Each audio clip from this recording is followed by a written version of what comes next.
Ready. নমস্কাৰ। সদৌ অসমবাসীলৈ ভোগালী বিহুৰ শুভেচ্ছা জ্ঞাপন কৰিলোঁ।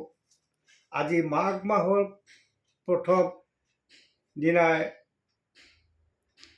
আজি আমাৰ ঘৰত সাধাৰণভাৱে জলপানৰ আয়োজন কৰা হৈছে।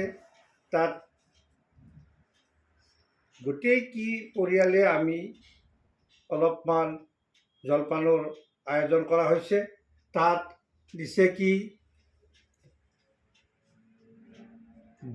চিৰা, দৈ আৰু পেৰা মিঠৈ, শুকান পিঠা ঘৰতে বনাইছোঁ আৰু তিলৰ লাড়ু, নাৰিকলৰ লাড়ুৰ লগত চুজি লৈ বনোৱা হৈছে আৰু এইটো বনোৱা হৈছে জিকা পিঠা।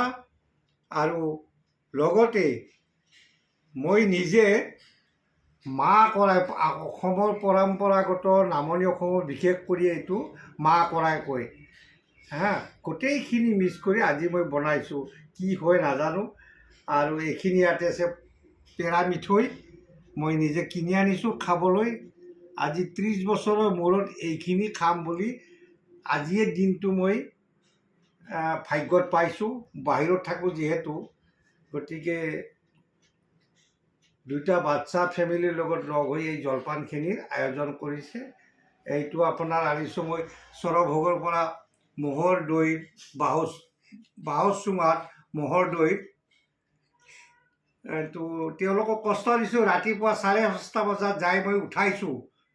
আচৰিত ভাবিছোঁ ক'ৰ পৰা আহিলে কি মানুহ। কলিং বেল মৰাৰ পাছত মই কৈছোঁ কি মোক দৈ লাগে আৰু বাঁহৰ চুঙাত দৈ। তাত দেখিলোঁ দোকান যেতিয়া খুলিছে ভিতৰত আপোনাৰ 1285টা আছে এই বাঁহৰ চুঙাত দৈ। তেখেতে মোক কৈছে কি বোলে বৰ বেছি 12টা-1টা বজাৰ পিছত দিনত আপুনি আহিলে নাপাব, চব শেষ হৈ যাব। এইটো এটা ফেমাছ সৰভোগৰ। নাজানো বৰ্তমান মই টেষ্ট কৰা নাই কেনেকুৱা হৈছে, কি কথা বাৰ্তা। সদৌ অসমবাসীলৈ মই নমস্কাৰ জনালোঁ।